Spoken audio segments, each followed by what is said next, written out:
જય સ્વામિનારાયણ વિદ્યાર્થી મિત્રો, આપણી શાળા શ્રી સ્વામિનારાયણ વિદ્યાસાગર સ્કૂલના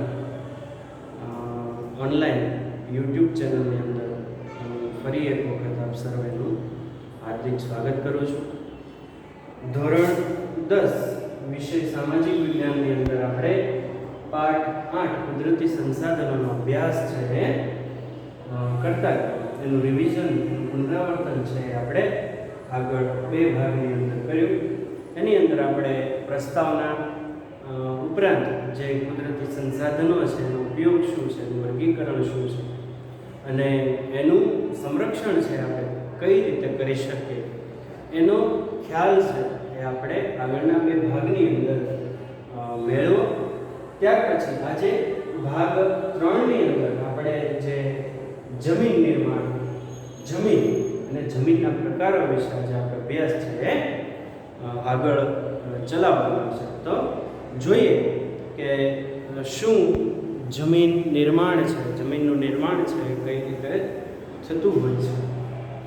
આ ઉપરાંત જમીનના જે ભારતના સમગ્ર વિસ્તારની અંદર જે પ્રકારની જમીનો આવેલી છે એના વિશે આપણે ચર્ચા છે એ આજના પીરિયડની અંદર કરવાની છે. તો સામાન્ય રીતે ભૂસપાટીનું ઉપલું પડ જેમાં વનસ્પતિ ઉગે છે તેને આપણે જમીન તરીકે ઓળખીએ છીએ. કે સામાન્ય ભાષાની અંદર અથવા તો સામાન્ય શબ્દની અંદર આપણે જમીન છે કોને કહીએ છીએ તો કે જે પૃથ્વી અથવા તો ભૂસપાટી છે એનું જે ઉપલું પડ છે કે જ્યાં વનસ્પતિ છે એ ઉગે છે એને આપણે સામાન્ય શબ્દોની અંદર જમીન છે એ કહીએ છીએ કે જમીન તરીકે આપણે એને ઓળખીએ છીએ. જમીન પૃથ્વીના પોપડા પરના અનેકવિધ કણોથી બનેલ એક પાતળું પડ હોય છે. જમીન છે એનું નિર્માણ છે એ અનેકવિધ જે તત્વો છે, કણો છે એનું સંમિશ્રણ થવાથી, એ ભેગા થવાથી જમીનનું નિર્માણ છે એ થતું હોય છે. એનું હું તમને એક્ઝામ્પલ આપું કે કોઈ પણ વસ્તુ છે કે જે ભૂસપાટી ઉપર પડી હોય છે, દાખલા તરીકે હું તમને કાગળ, તો કાગળ છે એ અમુક સમયે વાતાવરણના સંસર્ગમાં આવવાથી એ સડે છે અને સડેલો કાગળ છે અંતે ધૂળ માટીની અંદર છે એ ફેરવાતો હોય છે. તો આમ આ જમીન છે એ ઘણા બધા કણોનું સંમિશ્રણ થઈને એ બનતી હોય છે અને એ એક પાતળું પડ હોય છે. એમાં એટલે કે જમીનમાં ખનિજો, ભેજ, હ્યુમસ, સેન્દ્રીય તત્વો તથા હવા છે એ વગેરે મળેલા હોય છે. તો આ જમીન છે એનું નિર્માણ છે એ આ જુદા જુદા જે તત્વો છે એના સંમિશ્રણ થવાથી એ બનતા હોય છે. ખનિજો, ભેજ, હ્યુમસ, સેન્દ્રીય તત્વો અને હવા છે એનું સંમિશ્રણ થવાથી આ જમીન છે એનું નિર્માણ છે એ થતું હોય છે. માટીની નીચે તેમાં મૂળ ખડક સ્તરો આવેલા હોય છે. જે માટી બનેલી છે, ધૂળ બનેલી છે એની નીચેનો જે ભાગ છે એમાં એ જે જમીન છે એના જે મૂળ ખડક સ્તરો છે એ આવેલા હોય છે. તમે જોશો આપણે તો અમુક ઠેકાણે જે જમીન છે એમાં ઠેક સુધી માટી નીકળતી હોય છે, અમુક જમીન છે એ પથરાળ હોય છે, પણ એની જે ઉપરની જે ભૂસપાટી હોય છે એ તો માટીની જ હોય છે. પણ જેમ એનું પ્રદાન કરવામાં આવે એમ એના જમીન જે ખડક સ્તરોમાંથી નિર્માણ થઈ છે એના અવશેષો છે એ આપણને જેમ એનું પ્રદાન કરવામાં આવે એમ એના મૂળ જે ખડક સ્તરો છે આપણને પ્રાપ્ત છે એ થતા હોય છે. જેમાં જૈવિક અવશેષો, ખડક સ્તરો છે આવેલા છે. જમીનનું નિર્માણ છે એ મૂળ ખડકોના ખવાણ અને ધોવાણથી મળતા પદાર્થોથી થાય છે. આ જમીન છે એનું નિર્માણ છે કઈ રીતે થતું હોય છે તો કે જમીનનું ધોવાણ થવાથી અને એના જે મૂળ ખડકો છે અથવા તો ખડક સ્તરો છે એમાં થતા ખવાણના કારણે આ જમીન છે જે ઉપરની ભૂસપાટી છે, ઉપરનો જે પોપડો છે એનું નિર્માણ છે એ થતું હોય છે. જેમાં જૈવિક અવશેષો, ભેજ, અને હવા છે એ મળે છે. અન્ય રીતે કહીએ તો જમીન ખનિજો અને જૈવિક તત્વોનું કુદરતી મિશ્રણ છે. તેમાં વનસ્પતિના વૃદ્ધિ અને વિકાસ કરવાની ક્ષમતા હોય છે. તો જમીન નિર્માણ છે એ કઈ રીતે થતું હોય છે, અથવા તો સામાન્ય રીતે જે ભૂસપાટીનું જે ઉપલું સ્તર છે કે જેની અંદર વનસ્પતિ છે ઉગી નીકળે છે, એને આપણે જમીન તરીકે ઓળખીએ છીએ. આ જમીન છે એનું નિર્માણ છે એ જમીન ધોવાણના કારણે અથવા તો એના જે ખડક સ્તરો છે એની અંદર થતા ખવાણના કારણે આ જમીન છે એનું નિર્માણ છે એ થતું હોય છે. આ જમીન છે એ ઘણા બધા કણોથી બનેલું એક પાતળું પડ હોય છે. આ કણો એમાં ખનિજો છે, ભેજ છે, હ્યુમસ છે અને સેન્દ્રિય તત્વોનો અને હવાનું સંમિશ્રણ થવાથી આ જમીન છે એનું નિર્માણ છે એ થતું હોય છે. તો આ રીતે જમીન છે એ બનતી હોય છે. ત્યાર પછીનો જે પોઈન્ટ છે એ જમીનની વાત છે કે પૃથ્વીના પોપડાની સૌથી ઉપરની સપાટી કે પડ જેને આપણે જમીન છે એ કહીએ છીએ, તેમાં વનસ્પતિના વૃદ્ધિ અને વિકાસ માટે જરૂરી એવા ખનિજ દ્રવ્યો અને જૈવિક તત્વો છે એ આવેલા છે. જો કે તેનું નિર્માણ અથવા તો જો કે તેનું પ્રમાણ બધી જમીનમાં એક સરખું હોતું નથી. એની અંદર ઘણા બધા સેન્દ્રિય તત્વો કે જુદા જુદા પ્રકારના કણો કે ખનિજો છે આવેલા હોય છે, પણ દરેક જમીનની અંદર એ જે તત્વો છે એ જુદા જુદા પ્રમાણની અંદર મળી આવતા હોય છે. એટલે જ આપણે ઘણી વખત કહીએ છીએ કે આ જમીનની અંદર કપાસ સારો થાય, આ જમીનની અંદર સિંગ સારી થાય, આ જમીનની અંદર શણ સારું થાય, આ જમીનની અંદર શેરડી સારી થાય. શું કામ? તો કે જુદી જુદી જે પ્રકારની જમીનો છે એની અંદર જુદા જુદા પ્રકારના ખનિજ તત્વો છે એ આવેલા હોય છે.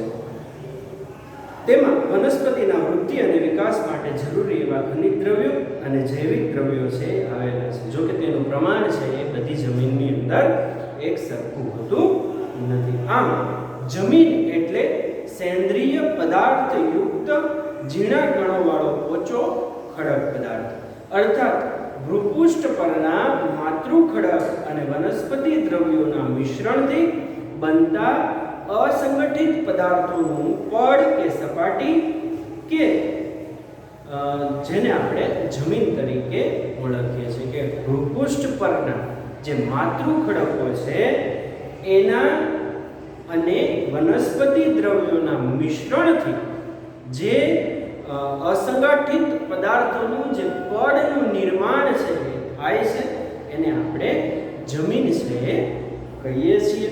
મૂળ ખડકોના ઘસારણ અને ધોવાણના પરિબળો તોડી તેનો બારીક ભૂકો બનાવે અને આ ભૂકા કે ચૂર્ણમાં વનસ્પતિ તથા જીવજંતુઓના વિઘટન કે સડવાથી બનેલ સેન્દ્રિય તત્વ તેમાં ઉમેરાય છે. આ સેન્દ્રિય તત્વો વનસ્પતિના વિકાસમાં મહત્વની ભૂમિકા છે એ ભજવતા હોય છે. જમીન છે એ કઈ રીતે બને છે, એનું નિર્માણ છે એ કઈ રીતે થતું હોય છે, તો કે જે માતૃખડકો છે એનું ખવાણ કે ધોવાણ થવાથી એક ચૂર્ણ બને છે, ભૂકો બને છે. એની અંદર કોઈ જીવો અથવા વનસ્પતિના જે તત્વો છે એનું સંમિશ્રણ થવાથી, સડવાથી અને એ જે ધોવાણ થવાથી, ખવાણ થવાથી બનેલું જે ચૂર્ણ છે એનું સંમિશ્રણ થાય અને એમાંથી આ જમીનનો પોપડો છે એનું નિર્માણ છે એ થતું હોય છે. આ સેન્દ્રિય તત્વો વનસ્પતિના વિકાસ માટે અગત્યનો ભાગ છે એ ભજવે છે. જમીન નિર્માણના સમયગાળાના સંદર્ભે તે આબોહવાની અસર એટલી મહત્વપૂર્ણ અને વ્યાપક હોય છે કે તે આબોહવાવાળા પ્રદેશમાં વિભિન્ન પ્રકારના ખડકોમાંથી બનતી જમીન લાંબા સમયગાળે એક જ પ્રકારની હોય છે. આ જમીન છે એના નિર્માણમાં પણ જે તે પ્રદેશની અંદર આવેલી છે એની આબોહવા છે એ ખૂબ જ મહત્વનો ભાગ છે એ ભજવતી હોય છે અને એના કારણે લાંબા ગાળા કે લાંબા સમયગાળા દરમિયાન એ જે પ્રકારની જમીનનું નિર્માણ થયું છે એવા જ પ્રકારની જમીનનું નિર્માણ છે એ થતું રહે છે. એટલે કે એક જ પ્રકારના માતૃખડકોમાંથી ભિન્ન ભિન્ન આબોહવાથી બનનાર જમીન અલગ અલગ પ્રકારની હોય છે. જમીનના પ્રકાર, તેના રંગ, આબોહવા, માતૃખડકો, કણ રચના, ફળદ્રુપતા જેવી બાબતોને ધ્યાનમાં રાખી એના પ્રકાર છે પાડવામાં આવે છે. આ જમીન છે એના પ્રકારો કઈ રીતે પડે છે? તો કે એ જમીનનો રંગ, એ જમીન જે વિસ્તારની અંદર આવેલી છે એ વિસ્તારની આબોહવા, એના જે માતૃખડકો ઉપરાંત એ જમીનની કણ રચના અને એની ફળદ્રુપતાના આધારે આ જમીન છે એના પ્રકારો પાડવામાં આવેલા હોય છે. તો જોઈએ આપણે જમીનના જે પ્રકારો છે. જમીનના પ્રકારોની અંદર હાલમાં ભારતીય કૃષિ સંશોધન પરિષદ ICAR દ્વારા ભારતની જમીનને 8 પ્રકારમાં વહેંચવામાં આવી છે. એની નીચે અંડરલાઈન કરો કે ICAR ભારતીય કૃષિ સંશોધન પરિષદ નામની જે સંસ્થા છે, જેને આપણે ટૂંક અક્ષરમાં ICAR તરીકે ઓળખીએ છીએ, એ સંસ્થા દ્વારા ભારતના વિવિધ ક્ષેત્રોની અંદર આવેલી જમીનોનું એના પ્રકારો છે એ 8 ભાગની અંદર પાડવામાં આવ્યા છે. જે પૈકી પર્વતીય જમીન અને જંગલ પ્રકારની જમીન પર્વતીય ક્ષેત્રમાં જુદી જુદી ઊંચાઈએ જોવા મળે છે. તો આ જે જમીનો છે એના 8 ભાગની અંદર અથવા તો 8 પ્રકારો છે એ પાડવામાં આવેલા છે. એની અંદર જે પર્વતીય જમીનો છે અને જંગલ પ્રકારની જમીનો છે એ જુદા જુદા પર્વતીય ક્ષેત્રમાં જુદી જુદી ઊંચાઈએ જોવા મળતી હોય છે. તો એ કયા 8 ભાગની અંદર જમીન છે એનું વિભાજન કે પ્રકારો છે પાડવામાં આવેલા છે? તો કે પહેલું કાપની જમીન, બીજું રાતી અથવા લાલ જમીન, ત્રીજું કાળી જમીન, ચોથું લેટેરાઇટ જમીન, પાંચમું રણ પ્રકારની જમીન, છઠ્ઠું પર્વતીય જમીન, સાતમું જંગલ પ્રકારની જમીન અને આઠમું દલદલ કે પીટ પ્રકારની જમીન. આમ જે જમીન છે એને 8 પ્રકારની અંદર વહેંચવામાં આવી છે. સૌથી પહેલા આપણે જોઈએ કાપની જમીન. એની અંદર આ પ્રકારની જમીન ભારતના કુલ ક્ષેત્રફળના લગભગ 43% ક્ષેત્રફળમાં ફેલાયેલી છે. ભારતની અંદર જે કુલ આ પ્રકારની જમીન આવેલી છે એની અંદરથી જે 43% વિસ્તારની અંદર આવી કાપની જમીન છે એ આવેલી છે. ગુજરાતની અંદર જે કુલ જમીન છે એના 50% ભાગની અંદર આવી કાપની જમીન આવી છે, જ્યારે ભારતની અંદર એની પાસે જે જમીન છે એમાંથી 43% હિસ્સાની અંદર આ કાપ પ્રકારની જમીન છે એ આવેલી છે.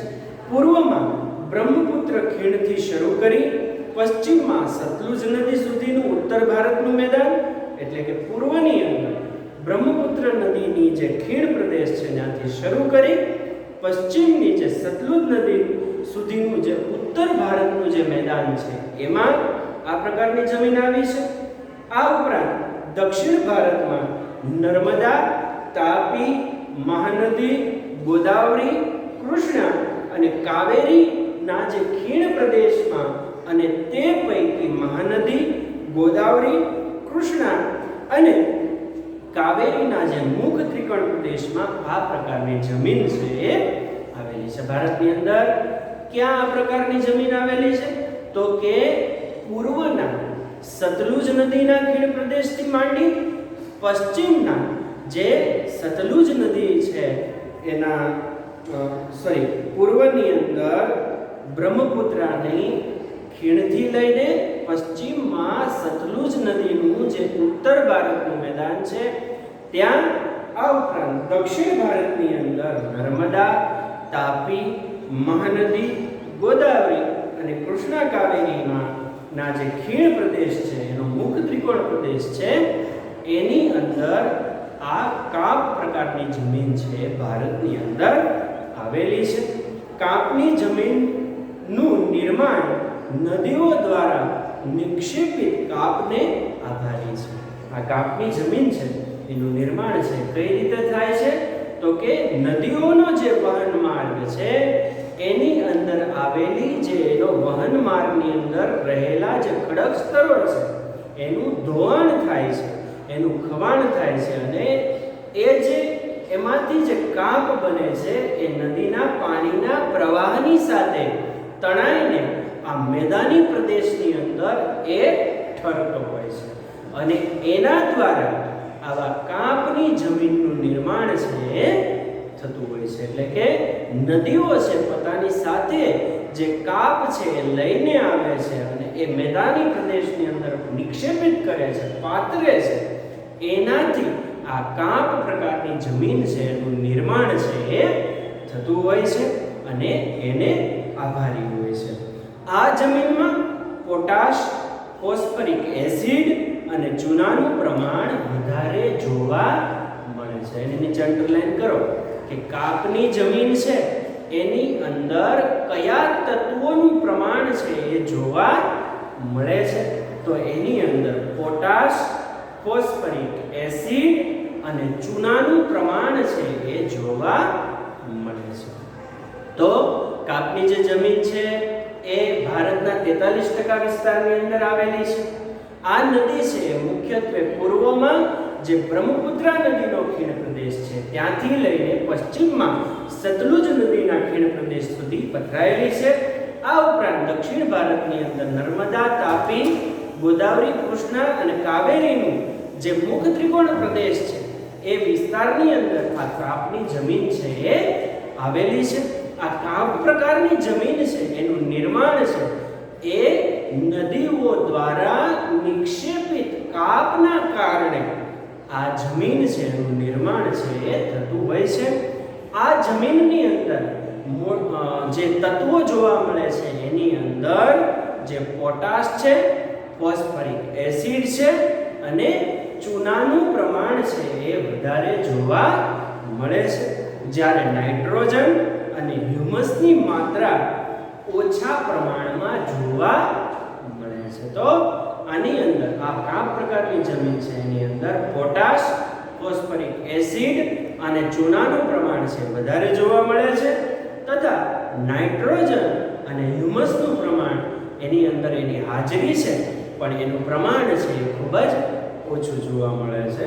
જો આ જમીનમાં કઠોળ વર્ગના પાક લેવામાં આવે તો તેમાં નાઇટ્રોજનની સ્થિરતાનું પ્રમાણ છે એ વધારી શકાય છે. જો આ જમીનની અંદર કઠોળનું પાક લેવામાં આવે તો એમાં નાઇટ્રોજનનું પ્રમાણ છે એ વધારી શકાય છે. આ પ્રકારની જમીનમાં ઘઉં, ચોખા, શેરડી, શણ, કપાસ, મકાઈ અને તેલીબિયા વગેરે પાકો છે એ મોટા પ્રમાણની અંદર લેવામાં આવે છે. તો આ જમીનની અંદર આટલા પાકો છે, ઘઉં છે, ચોખા છે, શેરડી છે, શણ છે, કપાસ છે, મકાઈ છે અને જુદા જુદા પ્રકારના જે તેલીબિયા પાકો છે એનું ઉત્પાદન આ કાપ પ્રકારની જમીનની અંદર ખૂબ જ વધારે પ્રમાણમાં થાય છે. પણ આ પ્રકારની જે જમીન છે એની અંદર નાઇટ્રોજનનું પ્રમાણ છે એ વધારવું હોય તો શું કરવું પડે? તો કે આ જમીનની અંદર કઠોળ વર્ગના જે પાકો છે એ લેવામાં આવે તો આ જમીનની અંદર નાઇટ્રોજન જે તત્વ છે એનું પ્રમાણ છે એ વધારી શકાય અથવા તો એને મેન્ટેન છે એ કરાવી શકાય. તો આ વાત થઈ કાપ પ્રકારની જમીન. ત્યાર પછીની જે જમીન છે એ રાતી અથવા તો લાલ જમીન. એમાં જોઈએ તો કે રાતી અથવા લાલ જમીન ભારતના કુલ ક્ષેત્રફળના લગભગ 19% ક્ષેત્રફળની અંદર ફેલાયેલી છે. આપણે કાપની જમીન જોઈએ તો એ 43% ક્ષેત્રફળની અંદર ફેલાયેલી છે, જ્યારે આ રાતી જમીન છે એ કુલ જમીનના 19% ક્ષેત્રફળની અંદર આ લાલ અથવા તો રાતી જમીન છે એ આવેલી છે. એની નીચે અંડરલાઈન કરો.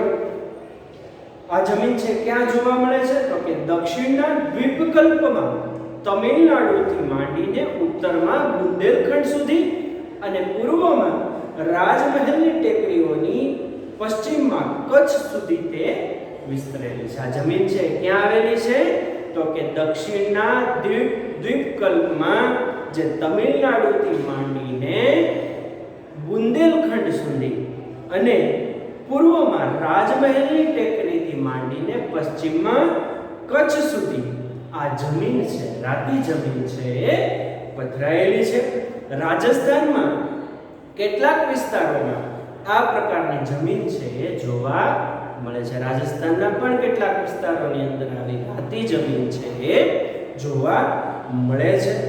આ જમીનમાં ફેરિક ઓક્સાઇડની હાજરીને કારણે તેનો રંગ છે એ લાલ બને છે. એની નીચે અંડરલાઈન કરો કે આ રાતી અથવા લાલ જમીન છે એ કોને આભારી હોય છે, કયા તત્વને આભારે છે તો કે ફેરિક ઓક્સાઇડ નામના તત્વના કારણે આ જમીન છે એનો રંગ છે એ કેવો હોય છે, લાલ હોય છે તથા તે નીચે જતા પીળા રંગમાં ફેરવાય છે. એનું જેમ પદાર્થ થતું જાય અને જેમ નીચે જવામાં આવે એમ આ રાતી જમીન છે એ પીળા રંગની અંદર જોવા મળે છે અથવા તો એ પીળા રંગમાં ફેરવાય છે. આ જમીનમાં ચૂનો, કાંકરા અને કાર્બોનેટ મળી આવતા નથી. આ જમીનની અંદર ચૂનો નથી મળી આવતો, કાર્બોનેટ નથી મળી આવતો અને કાંકરા છે એ મળી આવતા નથી. મોટે ભાગે આ જમીનમાં મેગ્નેશિયમ, ફોસ્ફેટ, નાઇટ્રોજન અને પોટાશની ઉણપ છે એ જોવા મળે છે. આ જમીનની અંદર મેગ્નેશિયમ, પોટેશિયમ, નાઇટ્રોજન અને પોટાશ છે એની ઉણપ છે એ જોવા મળે છે. આ પ્રકારની જમીનમાં બાજરી, કપાસ, ઘઉં, જુવાર, અળસી, મગફળી, બટાટા વગેરે પાક છે એ લેવામાં આવે છે. આ રાતી જમીન છે એની વિશેષતા છે. તો ભારતના 19% વિસ્તારની અંદર આ રાતી જમીન છે એ આવેલી છે. આ જમીન છે દક્ષિણના દ્વીપકલ્પમાં તમિલનાડુથી માંડીને બુંદેલખંડ સુધી અને પૂર્વમાં રાજમહેલની ટેકરીઓથી માંડીને પશ્ચિમમાં જે કચ્છ સુધી આ પ્રકારની જમીન છે એ જોવા મળે છે. રાજસ્થાનના અમુક વિસ્તારોની અંદર આ પ્રકારની જમીન છે એ જોવા મળે છે. આ જમીન લાલ હોવાનું કારણ તો કે આ જમીનની અંદર ફેરિક ઓક્સાઇડ નામના તત્વની હાજરીને કારણે આ જમીન છે એનો રંગ છે એ લાલ હોય છે. આ જમીનનું જેમ ખોદાણ કરવામાં આવે એમ નીચે જતા આ જમીન છે એ પીળા રંગમાં ફેરવાતી હોય છે. આ જમીનની અંદર ચૂનો, કાંકરા અને કાર્બોનેટ છે એ મળી આવતા નથી. આ જમીનની અંદર મેગ્નેશિયમ, ફોસ્ફેટ, નાઇટ્રોજન અને પોટાશ છે એની ઉણપ છે એ જોવા મળે છે. આ જમીનની અંદર બાજરી, કપાસ, ઘઉં, જુવાર, અળસી, મગફળી અને બટેટાનું ઉત્પાદન છે એ લેવામાં આવે છે. ત્યાર પછીની જે જમીન છે એ કાળી જમીન, જેને બ્લેક સોઇલ પણ કહેવામાં આવે છે. કાળી અથવા રેગુર જમીન ભારતના કુલ ક્ષેત્રફળના લગભગ 15% ક્ષેત્રફળમાં ફેલાયેલી છે. આ કાળી જમીન છે એને બીજા નામે રેગુર પ્રકારની જમીન તરીકે ઓળખવામાં આવે છે. એની નીચે અંડરલાઈન કરો કે કાળી જમીન છે એને બીજા કયા નામે ઓળખવામાં આવે છે તો કે રેગુર પ્રકારની જમીન તરીકે ઓળખવામાં આવે છે. જે કાપની જમીન છે ભારતના 43% વિસ્તારની અંદર ફેલાયેલી છે. જે રાતી જમીન છે ભારતના 19% વિસ્તારની અંદર ફેલાયેલી છે. એવી જ રીતે આ રેગુર પ્રકારની અથવા તો કાળી જમીન છે ભારતના 15% હિસ્સાની અંદર ફેલાયેલી છે.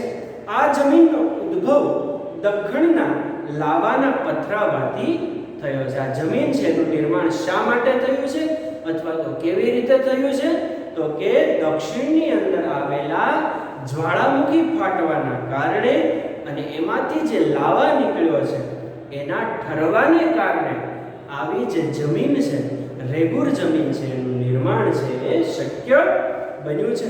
સમગ્ર મહારાષ્ટ્ર, પશ્ચિમી મધ્યપ્રદેશ, આંધ્રપ્રદેશનો અને કર્ણાટકનો કેટલોક ભાગ વગેરે જગ્યાએ આ પ્રકારની જમીન છે એ જોવા મળે છે. આખું મહારાષ્ટ્ર છે આખું મહારાષ્ટ્ર છે એની અંદર આવી કાળી અથવા તો રેગુર પ્રકારની જમીન છે આવેલી છે. આ ઉપરાંત પશ્ચિમી જે મધ્યપ્રદેશ છે એટલે કે મધ્યપ્રદેશનો જે પશ્ચિમી ભાગ છે એ વિસ્તારમાં આંધ્રપ્રદેશ અને કર્ણાટકનો કેટલોક વિસ્તાર આ કાળી જમીનથી બન્યો છે. ગુજરાતમાં સુરત, ભરૂચ, નર્મદા, વડોદરા, તાપી અને ડાંગ જિલ્લામાં આ પ્રકારની જમીન છે એ જોવા મળે છે. આપણા ગુજરાતની અંદર જે સુરત, ભરૂચ, નર્મદા, વડોદરા, તાપી અને ડાંગનો જે પ્રદેશ છે એમાં આ રેગુર પ્રકારની જમીન છે એ જોવા મળે છે. આ જમીનના નિર્માણમાં લાવાયુક્ત ખડકો અને આબોહવાની ભૂમિકા છે એ ખૂબ જ મહત્વની છે. લોહ તત્વો, ચૂનો, કેલ્શિયમ, પોટાશ, એલ્યુમિનિયમ અને મેગ્નેશિયમ કાર્બોનેટનું પ્રમાણ છે એ વધારે જોવા મળે છે. આ જમીનની અંદર શેનું પ્રમાણ વધારે જોવા મળે છે તો કે લોહ તત્વનું, ચૂનાનું, કેલ્શિયમ, પોટાશ, એલ્યુમિનિયમ અને મેગ્નેશિયમ કાર્બોનેટનું પ્રમાણ છે એ આ પ્રકારની જમીનની અંદર વધારે પ્રમાણની અંદર જોવા મળતું હોય છે. આ જમીન છે એની ફળદ્રુપતા સૌથી સારી હોય છે. આ જમીનની ભેજ સંગ્રહણ શક્તિ ઘણી વધારે છે. જ્યારે ભેજ સુકાય છે ત્યારે તેમાં ફાટો કે તિરાડો છે એ પડી જાય છે.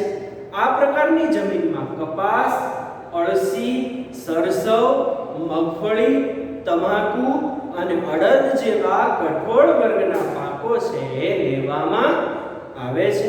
કપાસના પાકને વિશેષ અનુકૂળ હોવાથી આ જમીન કપાસની જમીન તરીકે પણ ઓળખાય છે. તો સૌથી શ્રેષ્ઠ પ્રકારની જમીન છે એ આ કાળી જમીન છે. તો આપણે છે આજના ભાગની અંદર આટલી વસ્તુ છે એ રાખીએ છીએ. ફરી મળશું. ત્યાં સુધી દરેક વિદ્યાર્થીઓને જય સ્વામિનારાયણ.